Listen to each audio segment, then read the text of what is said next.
Boa noite, tudo bem? Eu estou aguardando o restante do pessoal entrar, pelo menos alguém do meu grupo de apadrinhamento entrar para a gente poder começar.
Bem, a gente já tem 3 participantes. A gente já pode começar, porque o nosso vídeo será publicado no YouTube depois, posteriormente. Boa noite a quem está aqui. Eu vou esperar. Quem entrar depois poderá participar. Quem entrar depois poderá ver o começo do vídeo no YouTube. Bem, gente, hoje é a última aula sobre prejuízo cognitivo leve. Na próxima semana nós faremos já a primeira aula sobre demência propriamente dita. E nós vamos falar sobre doença de Alzheimer, em primeiro lugar, claro. Vai fazer uma abordagem geral de demência para os alunos, para os residentes, estudantes que se interessam por cognição, se interessam por neurologia. Depois dessas semanas de demência, nós vamos fazer uma semana de distúrbios de movimento. Vai ser uma coisa simples, tá? Que eu pretendo fazer um curso sobre distonia para médicos. Vai ser uma coisa bem simples, esse sobre distúrbios de movimento. É uma coisa que a gente vai tentar abordar de uma maneira objetiva distúrbios de movimento, para que o residente, o estudante, saiba pelo menos diagnosticar e separar os distúrbios de movimento e pelo menos saber tratar de maneira objetiva as principais doenças relacionadas. Depois a gente vai falar sobre dor de cabeça, esclerose múltipla, epilepsia, neuropatia periférica, doença muscular, neuroinfecções, distúrbios metabólicos e outra coisa. Vamos fazer um curso completo sobre neurologia toda segunda-feira. Tudo bem, mas hoje nós vamos falar sobre prognóstico e tratamento do declínio cognitivo leve. Afinal de contas, qual é o prognóstico? O que tem de relação com declínio cognitivo leve que se sabe hoje e qual é o tratamento disto? Então, a gente já sabe que o prejuízo ou declínio cognitivo leve é um estado intermediário entre normalidade e demência. Ou seja, o paciente não está demenciado, ele não é uma doença de Alzheimer subclínica, mas ele é um quadro pré-demencial. A gente viu na aula passada que cerca de 10 a 15% dos pacientes evoluem para a doença de Alzheimer em cerca de 1 a 2 anos. O declínio cognitivo leve, quando ele é amnéstico puro, ele tem uma chance boa de evoluir para a doença de Alzheimer. No entanto, quando ele tem uma quantidade maior de declínios cognitivos, ou seja, quando você tem além da memória, você também tem linguagem, distúrbio, orientação espacial, etc., a chance de você evoluir é maior, porque sugere que o paciente tem um acometimento cortical muito mais amplo. Geralmente, o declínio cognitivo leve sugere manifestações precoces de demência, né? Na verdade, você já começa a perceber pequenas alterações que vão se repetir, só que vão ficar muito maiores, uma ressonância muito maior, quando houver realmente o quadro demencial propriamente dito.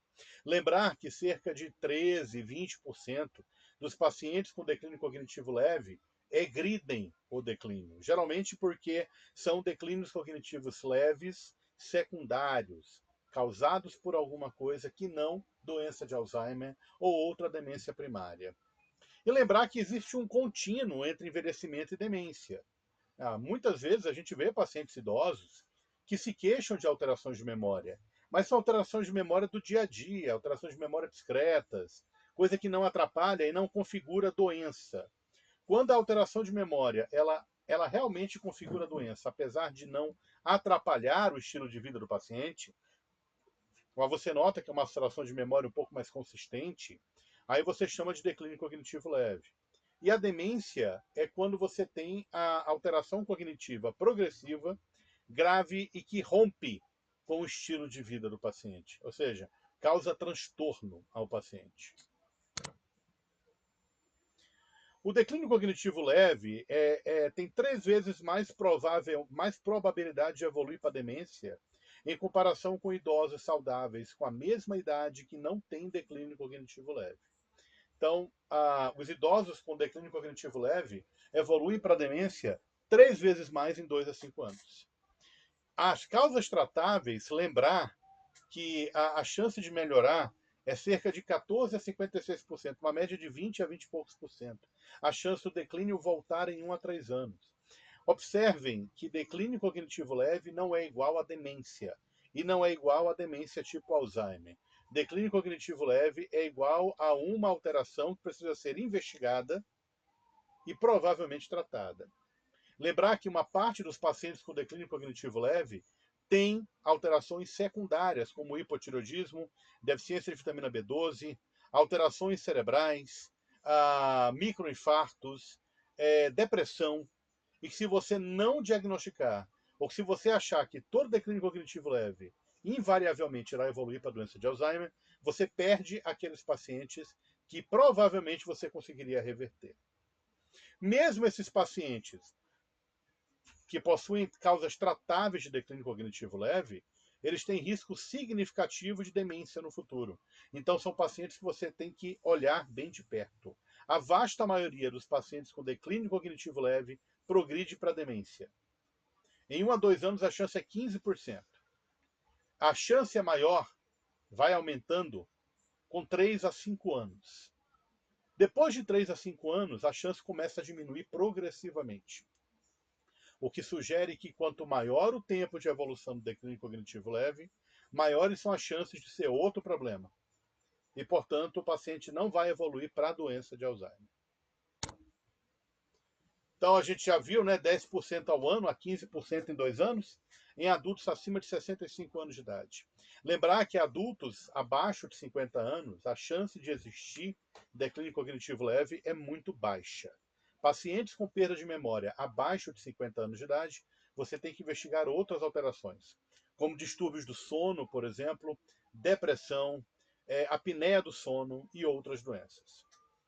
A incidência, ou seja, o número de casos novos por ano na população geral é de 1 a 3%. E a taxa anual de progressão para a demência é de 5 a 16% ao ano. Como eu falei, a taxa de conversão ela vai diminuindo à medida que o tempo de evolução da doença vai aumentando. Ou seja, em geral, a conversão para a demência é em 1 a 3 anos, mas pode chegar a 8 anos, mas a média é 3 anos. Pacientes portadores de doença tipo declínio cognitivo leve, que apresentam o quadro por mais de 3 a 5 anos, você já acredita que a chance deles de converter para a demência é muito pequena. Ou, como eu falei agora há pouco, a chance é de que sejam outras doenças causando. Para os colegas que chegaram agora, lembrar que declínio cognitivo leve é uma situação que, na maior parte das vezes, precede o quadro demencial. A maior parte deles precede uma demência tipo Alzheimer, mas você precisa investigar os pacientes, porque muitos pacientes apresentam quadro reversível. Então, você precisa investigar os pacientes para ter absoluta certeza de que o quadro do paciente não é reversível e, portanto, conseguir uma melhora. É possível você reverter uma parte pequena dos pacientes, mas é possível.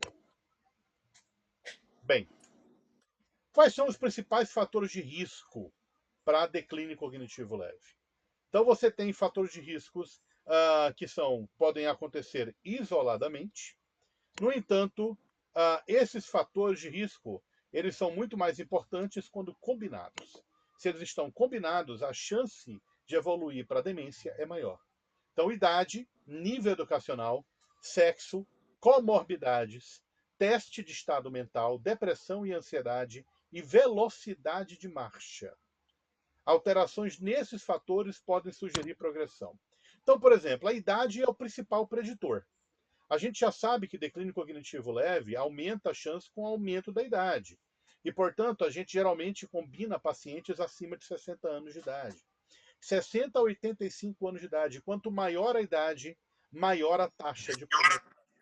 Pacientes acima de 60 anos de idade, por exemplo, podem ter uma taxa de progressão da doença beirando os 30%, ou até mais. Cada aumento de um ano na vida aumenta o risco de conversão para doença de Alzheimer. E é raro e improvável que isso aconteça antes dos 50 anos. É claro, se você for portador de uma mutação, tipo da proteína precursora de amiloide, pré-senilina 1 e pré-senilina 2, que são fatores que estão relacionados com demência de Alzheimer de evolução precoce autossômica dominante, aí você pode ter um risco grande, né? Depois dos 50 anos ou antes dos 50 anos, de evoluir com quadro demencial. Mas isso é uma quantidade minúscula da população. A imensa maioria não apresenta esses fatores de risco. Apresenta fatores de risco simples, modificáveis, ou no máximo, mutação da apolipoproteína Y4, que é a mutação genética mais frequentemente relacionada com conversão. E aí, consequentemente, a maior parte dos pacientes antes dos 50 anos se apresentam perda de memória. Essa perda de memória pode ser causada por outros fatores, como eu falei, sono, fatores psiquiátricos, tipo depressão, ou apneia do sono. O exame do estado mental. Você pode fazer a avaliação do paciente, do estado mental do paciente, no consultório. Você pode fazer com Minimental, com Moca, com a bateria breve de nitrina e colaboradores. No entanto, o teste neuropsicológico é o melhor. Por quê? Porque ele avalia praticamente toda a cognição e quantifica a perda. Então, a melhor maneira de identificar pacientes é o neuropsicológico. É claro que pacientes que apresentam déficits em mais de um domínio,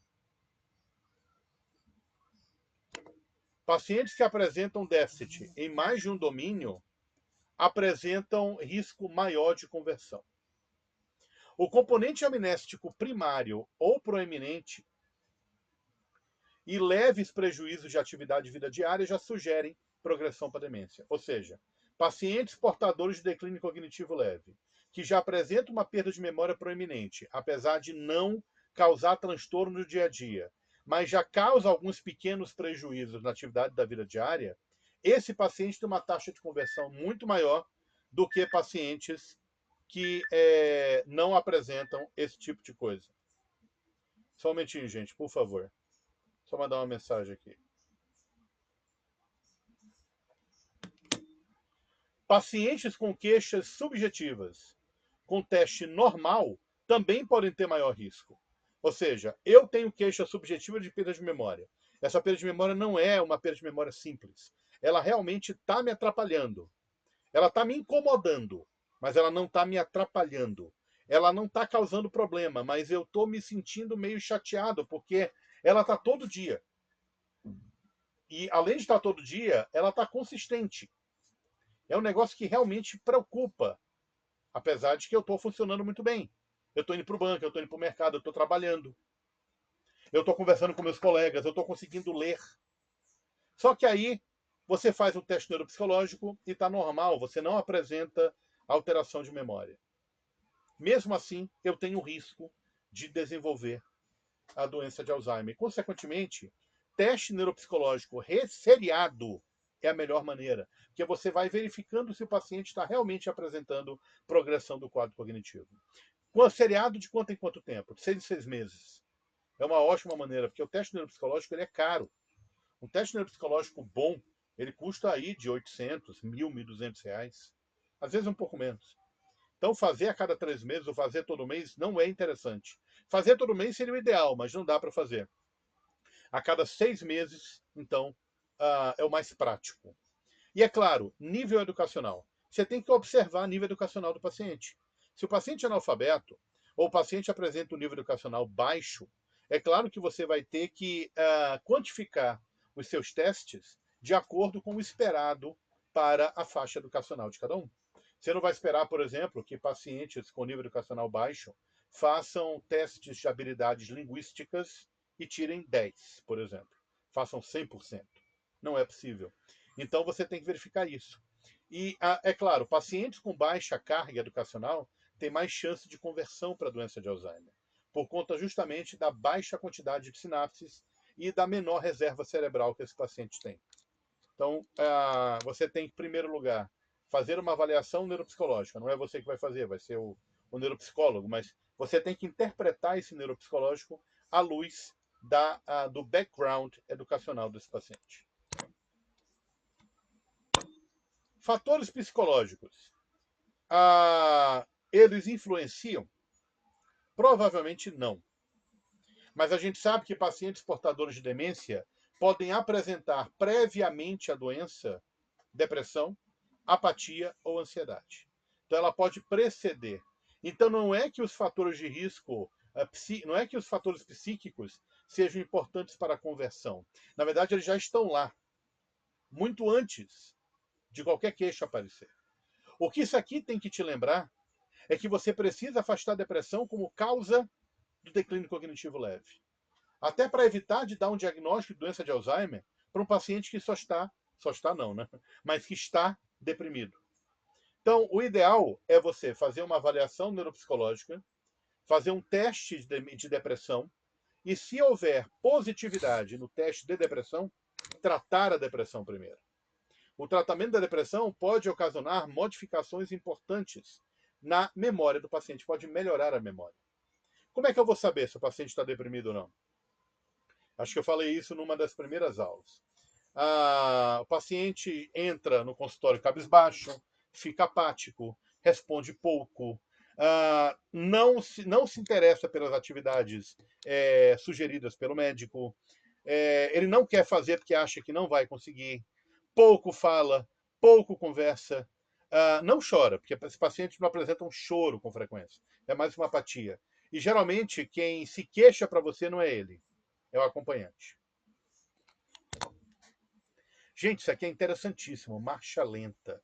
Cara, se você tem um paciente que está com dificuldade para andar, que está apresentando uma lentificação de marcha, ele estava dando não sei quantos passos em 10 metros, agora está dando muito menos passos em 10 metros, por exemplo. Ou pacientes que têm uma tendência à instabilidade postural, esses pacientes têm um risco 2 vezes maior de demência em 5 a 9 anos. E isso a gente observa no consultório. Pacientes que têm dificuldade com equilíbrio, dificuldade na marcha, eles vão apresentar alguma alteração neurodegenerativa em algum tempo depois. Então, um alto risco de conversão, mesmo em idosos que parecem normais. Os pacientes, 40% dos pacientes com esse risco motor cognitivo, que é a mistura da marcha lenta com a alteração de memória, preenche critérios para declínio cognitivo leve. Aí vocês multiplicam aí por 10 a 15% de taxa de progressão ao longo de 1 a 2 anos e você vai ver quantos deles vão progredir. O risco motor cognitivo ele está associado com doença de Alzheimer e principalmente com demência vascular.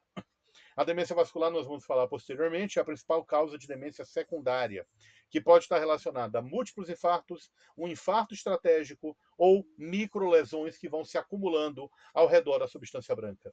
Esses pacientes eles podem apresentar como quadro clínico uma alteração da marcha progressiva, geralmente caracterizada por um desequilíbrio, freezing, quedas e marcha lenta ou marcha com apoio.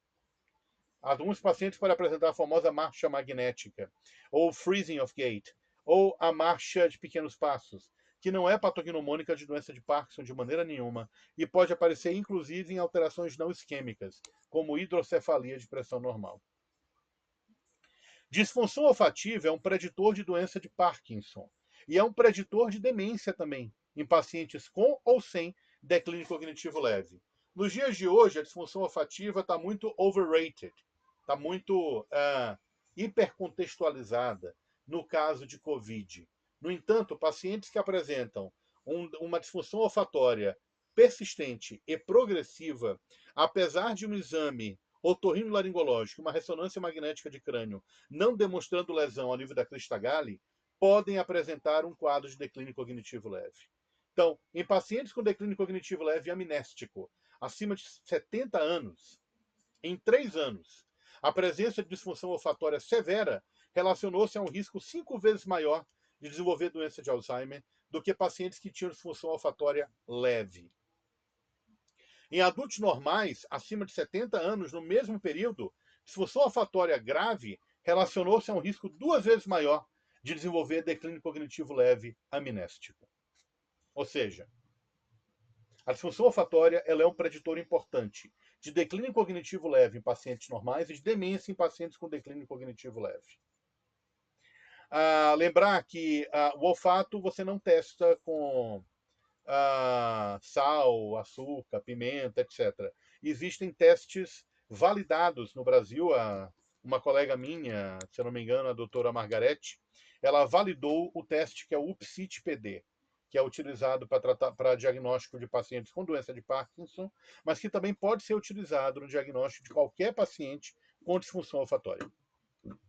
Você pode utilizar canetas, que apresentam um odor, ou você pode utilizar uns cartões, que você raspa e o paciente cheira o odor e tenta identificar. A mutação da apolipoproteína E epsilon-4. Os alelos da apolipoproteína E epsilon-4. Se o paciente for homozigoto para os dois alelos, ele tem um risco muito maior de desenvolver declínio cognitivo leve e doença de Alzheimer. Ele é um fator moderado de risco de conversão para declínio cognitivo leve para DA, mas tem uma baixa sensibilidade. Por quê? 35 estudos não conseguiram demonstrar uma sensibilidade importante.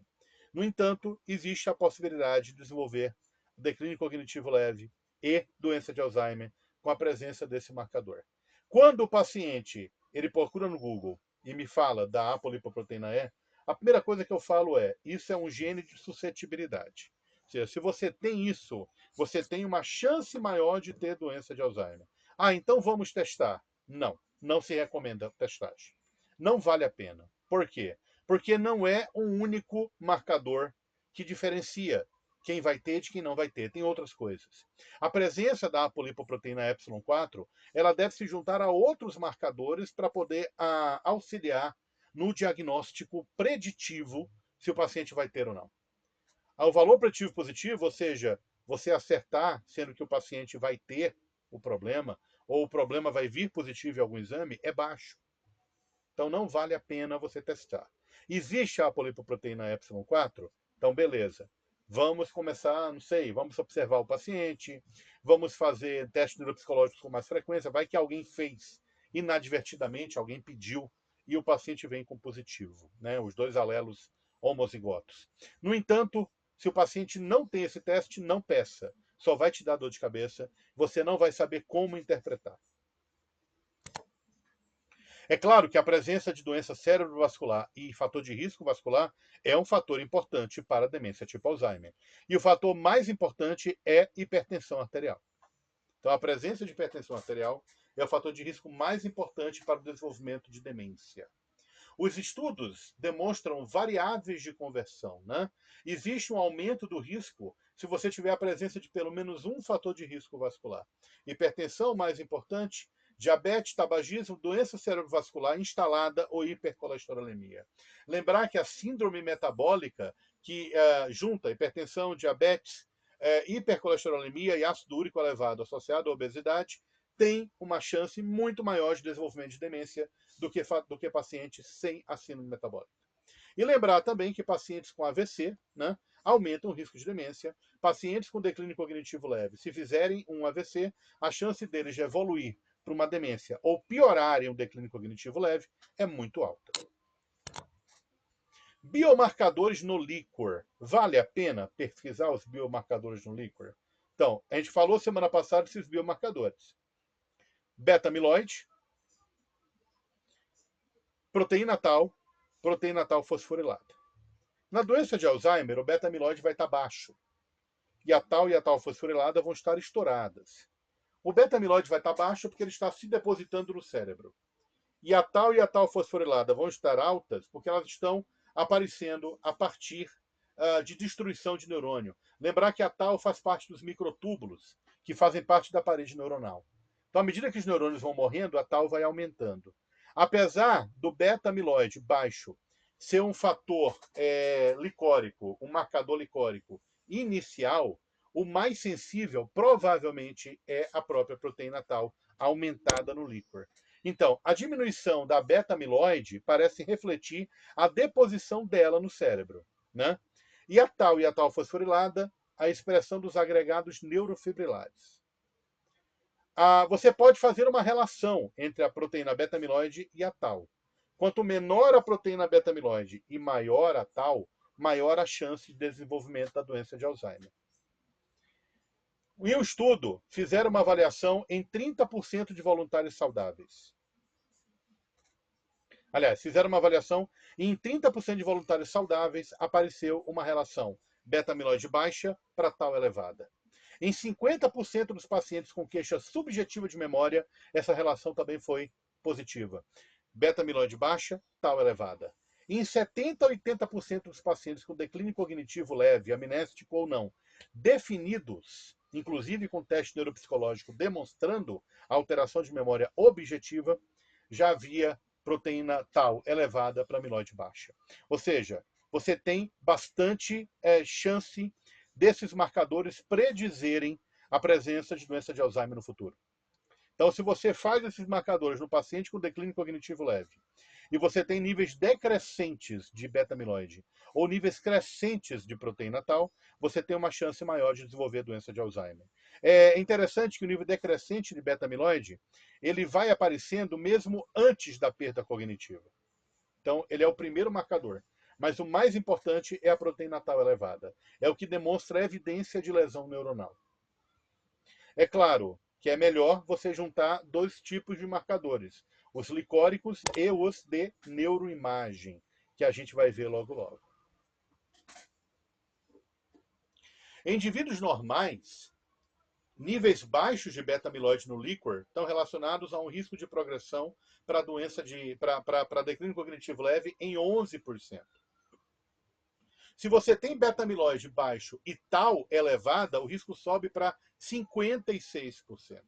Apesar do beta-amiloide ser o mais precoce, o mais importante é a tau. E outra coisa, só para saber, isso já foi pergunta de prova de título, tá? Só para saber. E isso já foi pergunta também aqui das questões do dia do Neurology. Entretanto, a aplicabilidade clínica é limitada, porque você tem poucos estudos. Você tem uma sensibilidade que varia de 36% a 100% e uma especificidade que varia de 29% a 91%. Eu peço, na prática clínica, estes marcadores. Eu peço quando eu sei que o paciente tem condição de pagar.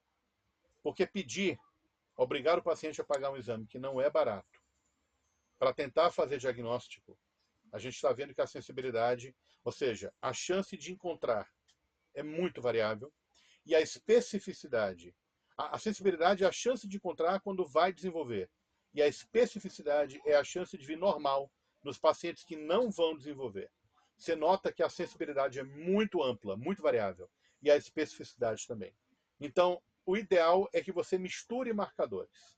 Marcador licórico com marcador de neuroimagem, ao invés de usar um só e falar. A neuroimagem, a manifestação patológica mais precoce e mais grave dos pacientes com doença de Alzheimer e declínio cognitivo leve é o agregado neurofibrilar no lobo temporal mesial, sugerindo já destruição neuronal de sinapses na primeira área do cérebro afetada, que é o lobo temporal. Quanto mais anormalidades, maior o risco de conversão.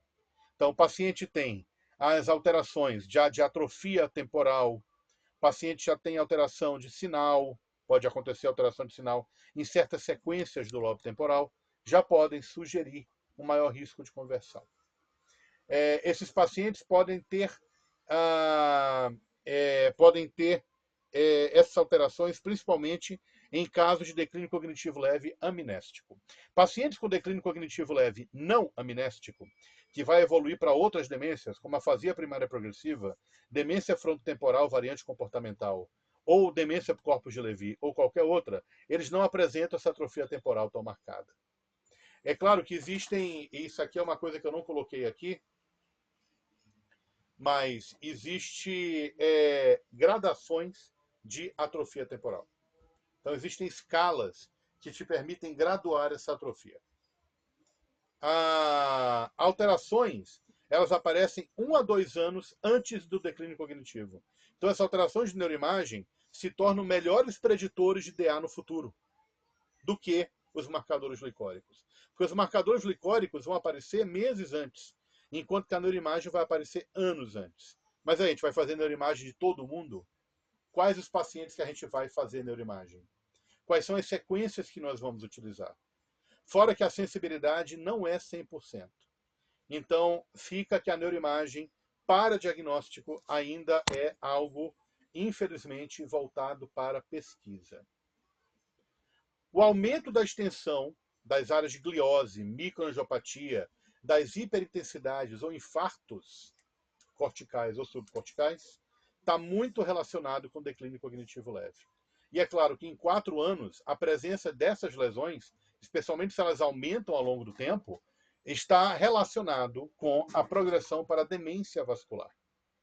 Uma outra coisa, atrofia hipocampal e hiperintensidade na substância branca é preditor de conversão para a doença de Alzheimer em 2 anos, especialmente se houver evidência de outras alterações, como alterações neuropsicológicas, alterações clínicas importantes ou marcadores glicóricos presentes.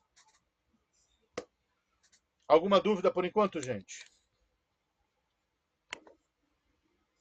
Quem tiver dúvida, por favor, pode falar agora, pode usar o chat ou pode usar o microfone. A gente vai falar de tratamento agora.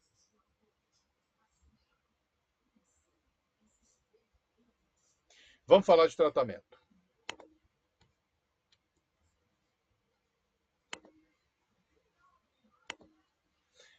Em primeiro lugar, tratar causa reversível. Você tem que procurar causa reversível.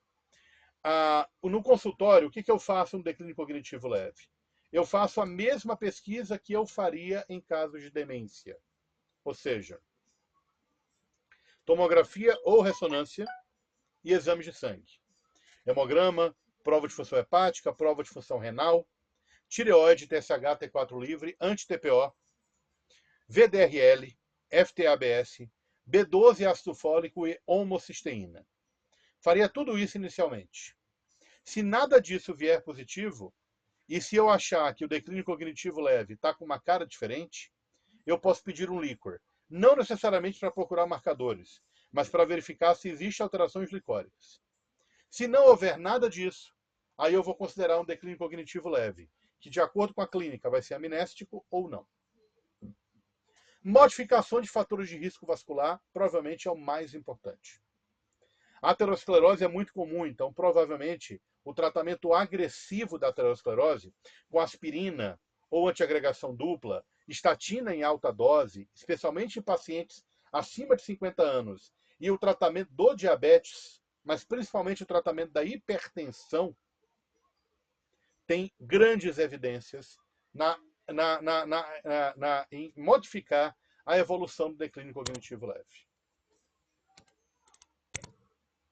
A modificação do estilo de vida, o exercício físico, ele produz benefício modesto, especialmente exercícios aeróbicos.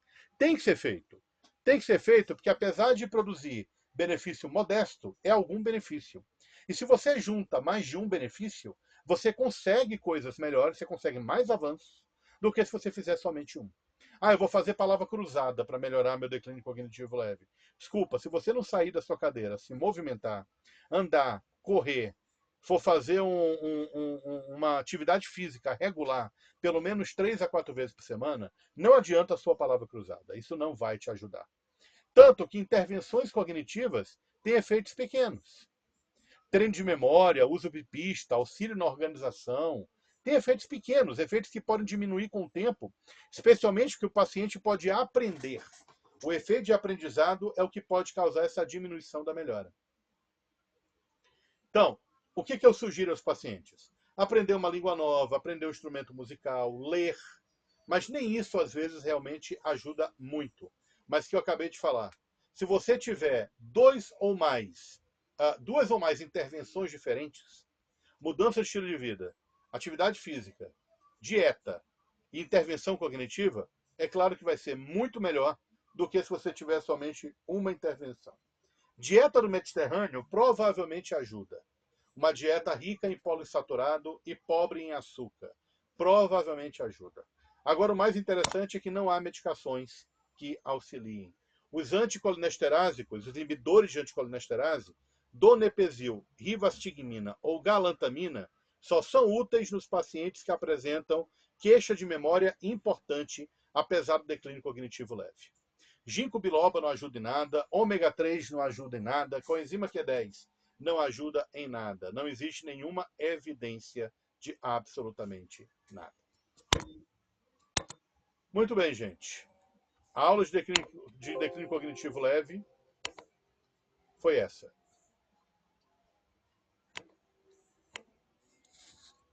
Eu gostaria de verificar se algum de vocês tem dúvidas. A Beatriz tinha uma dúvida, se eu não me engano, da semana passada. Manda aí, Beatriz.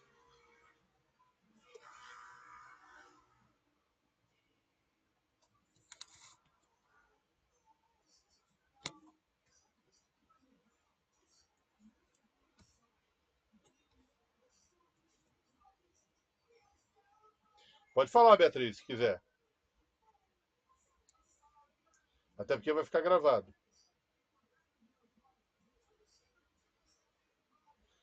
Sim. Você tem que tratar o declínio cognitivo leve como se fosse demência. Por quê? Porque é a melhor maneira de tentar evitar que ela progrida ou de diminuir a velocidade de progressão. Uma coisa que hoje é elusiva, a gente tenta. A gente tenta. Não existe nenhum estudo que demonstre que a gente consiga diminuir a velocidade de progressão. No entanto, se você não tratar como demência, se você simplesmente tratar como algo normal, como algo comum, e você não fizer as intervenções necessárias, as intervenções mais agressivas, o paciente pode evoluir mais rápido para o quadro demencial.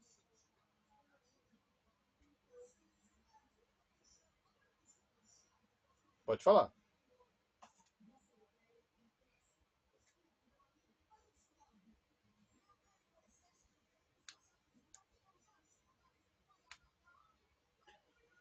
Quais são os exames de triagem que você usualmente pede? Vamos lá. Ou tomografia, mas a melhor das hipóteses é ressonância. Pode ser ressonância sem contraste, tá? Isso já me ajuda muito. Exame de sangue, hemograma, glicemia de jejum, prova de função hepática e renal, TGO, TGP, FA, gama GT, ureia, creatinina, TSH, T4 livre e anti-TPO, VDRL e FTABS, tem que afastar sífilis, que é muito comum, vitamina B12, ácido fólico e homocisteína, porque você pode ter deficiência de vitamina B12 cerebral com homocisteína com B12 normal e homocisteína elevada. É possível. Hepatite é uma possibilidade. Marcadores autoimunes somente se houver chance de haver alguma doença reumatológica. HIV em pacientes selecionados.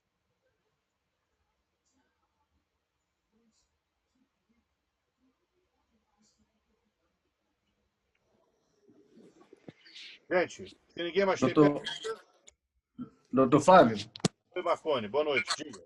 boa noite, tudo bem? Doutor, Bem, me tira uma dúvida. Por exemplo, um paciente que chega para mim reclamando de que não atrapalha a atividade de vida diária dele, etc.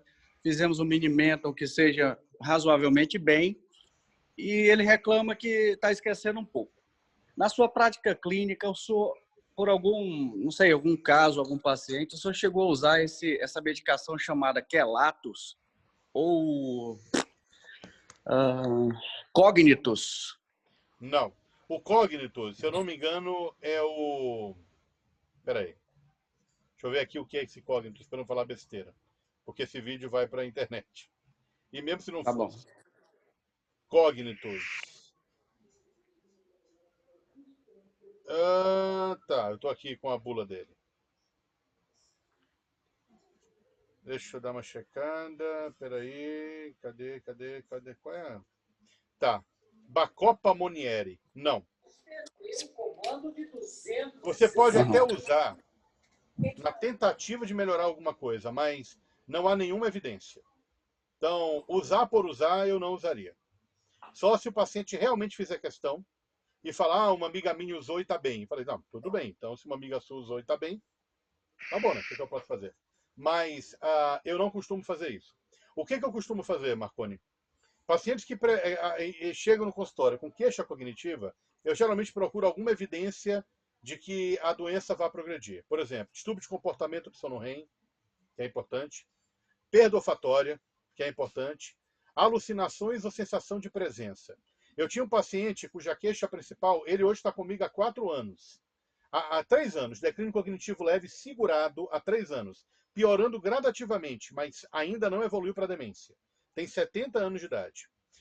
A queixa dele principal era uma perda de memória discreta, mas principalmente uma sensação de presença. Ele estava em casa e era como se tivesse alguém atrás dele. ele olhava e não tinha ninguém. Eu encarei isso como uma alucinação. Eu encarei isso como declínio cognitivo leve, principalmente por conta das outras alterações que ele tinha. Ele também tinha um distúrbio de comportamento do sono REM. Ele bate na mulher à noite, o que obrigou a mulher a dormir no outro quarto. Ou seja, ele tem mais de um marcador de evolução. Esse paciente tomou o quê? O que ele está tomando até hoje? O que está segurando, mas é só um paciente. Não são 500 nem 1000. É só um. O que está segurando? Polivitamínico, que não tem nenhuma evidência, mas eu uso. Polivitamínico, ômega 3, que não tem nenhuma evidência, mas eu uso. Se não tem para usar, eu uso. Se não tem nada para usar, eu uso. A atividade física, eu obriguei o cara a fazer atividade física. Então eu botei ele para fazer atividade aeróbica. Leitura, o cara não lia, eu botei ele para ler. Eu dei Excelon para ele. Não há evidência, mas eu dei e ele melhorou. Ele melhorou. A sensação de presença sumiu. E hoje eu estou entrando com fitocannabinoide para ele, com canabidiol. Como uma tentativa de talvez melhorar um pouco mais, que também não há evidência. No entanto, tem alguns estudos anedóticos que sugerem que há. Então, eu faço parte daquele grupo que, apesar de prezar a boa evidência, a evidência a partir de pelo menos 2 duplos cegos, randomizados, controlados com placebo de boa qualidade, eu também utilizo coisas alternativas, porque, afinal de contas, não tem nada para fazer, vamos fazer o que tem. Então, e o paciente melhorou. O paciente melhorou. Ele está há 3 ou 4 anos, com um declínio cognitivo leve, segurado, bonitinho. E não piora muito. Então, é o que eu faço. Entendi, doutor. Tá bom, muito obrigado aí pela resposta. Gente, vamos acabar então. Próxima semana, doença de Alzheimer. Vamos falar de epidemiologia e fisiopatologia da doença de Alzheimer, tá bom? Um abraço para vocês. Eu estou viajando, eu estou indo para o Tocantins amanhã. Domingo eu estou de volta. Um abraço.